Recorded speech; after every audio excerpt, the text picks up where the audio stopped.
안녕하십니까, 우짜입니다. 이번 이야기는 한중일 3자 통화 스와프 제안의 의미입니다.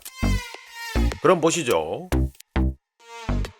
중국이 제안한 한중일 3자 통화 스와프는 미국이 경제력을 지렛대로 레버리지로 이용하는 빈도가 늘어나는 상황에 대응해 아시아의 통화 구조를 전략적으로 재조정하는 것이라고 할 수 있습니다. 한국, 중국, 일본은 달러 시스템에 대한 접근 자체가 무기화되거나 불안정해지더라도 기능할 수 있는 지역 안전망을 구축해야 된다는 동기를 가지고 있는데요. 중국이 제안한 3자 통화 스와프는 한국, 중국, 일본이 자국 통화를 통해 무역결제, 유동성 확대, 위기 관리를 효과적으로 수행할 수 있도록 하면서 사실상 동북아시아 내 유동성 방패를 효과적으로 구축할 수 있도록 해줍니다.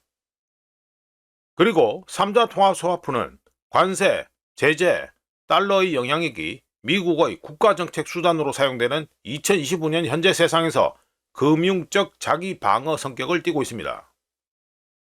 중국에게 있어서 3자 통화 스와프는 미국 달러의 지역 내 지위를 전복시키겠다는 것이 아니라 변동성이 들이닥쳤을 때 베이징에게 더 큰 영향력을 부여하는 대안적인 중심축을 구축함으로써 동아시아에서 위안화의 존재를 안정적인 힘으로 리포지셔닝 하겠다는 계산이 숨어 있습니다.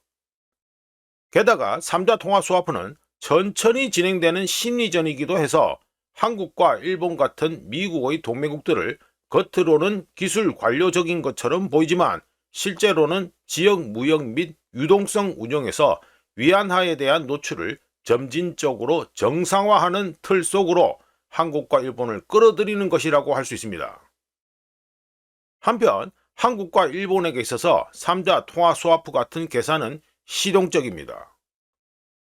한국과 일본 모두 미국의 관세와 중국의 수요 충격 사이에서 공경에 처해 있으며 미국 스와프 라인이나 패드, 연준의 호의에만 전적으로 의존하는 것은 자신들을 취약하게 만드는다는 걸 뼈저리게 깨달았는데 중국의 제안은 양국에게 일정 수준의 자율성을 부여하고 미국의 일정이나 기분에 의존하지 않는 완충장치를 제공합니다. 미국의 관점에서 중국의 제안은 동맹 네트워크 내부에서 달러 우위 기반을 잠식하기 때문에 매우 불안하게 느껴집니다.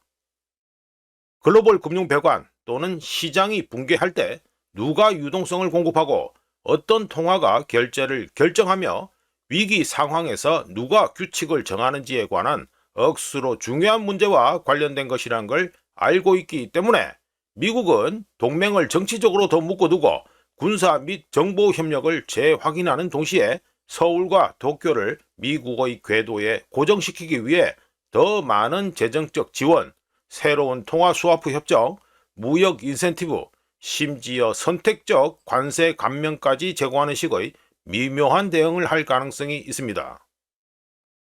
하지만 상징성은 중요해서 미국의 동맹들은 미국 달러를 불변의 것으로 더 이상 여기지 않습니다. 한국과 일본은 미국이 여전히 강력하지만 항상 예측 가능한 것이 아닌 미래, 예를 들어 다극체제를 대비해 비상계획을 세우고 있으며 미국에 대한 충성심으로 측정되는 것이 아니라 밸런스 시트, 대차대조표로 측정되는 미래를 준비하고 있습니다.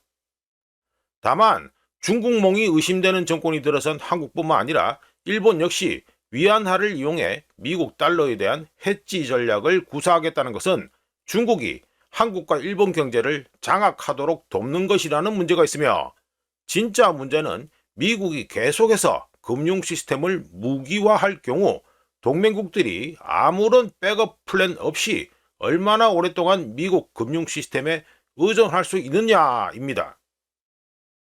단기적으로 봤을 때 위안화는 유동성 확보와 미국 달러 해지 전략에 도움이 될 수 있습니다.